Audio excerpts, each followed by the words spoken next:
Talking about ChatGPT and potentially how that could transform AI, how that could transform our economy in the future.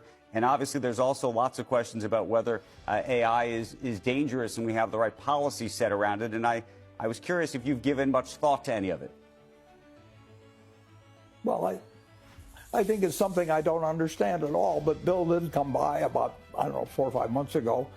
And he said, you know, I'm going to show you the latest thing, what can be done. And then he, you know, I actually said, take the song My Way and write it in Spanish, and you know, and have it encompass my views on what's funny and or what's likely to happen in the economy. And 2 seconds later, you know, it comes out that rhymes and does all these wonderful things.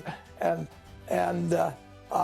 he told me, he said it can't tell jokes, which I thought was very interesting. It just doesn't know how to tell jokes, but it can tell you.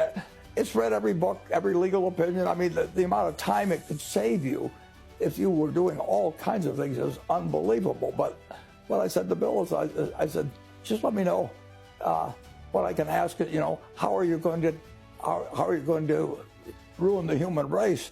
And then let me know someone unplug it or whatever I have to do at that point. And of course, I'll be programmed so that nobody thinks they should unplug it or something. I think so. I don't really understand it. I think it's an incredible technological advance in terms of showing what we can do, but I don't know whether we know what happens. And I was listening.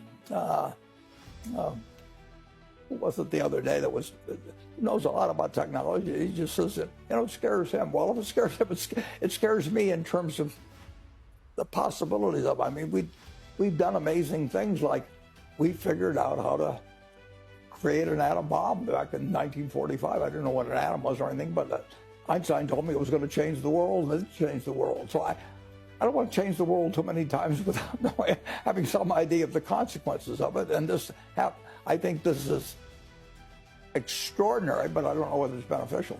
Was it Steve Wozniak? Pardon me? Was it Steve No, Wozniak? it was Eric Schmidt. And Yep. Eric was saying, you know, we don't know where this takes us, and maybe we ought to pause it for a while. Well, Right.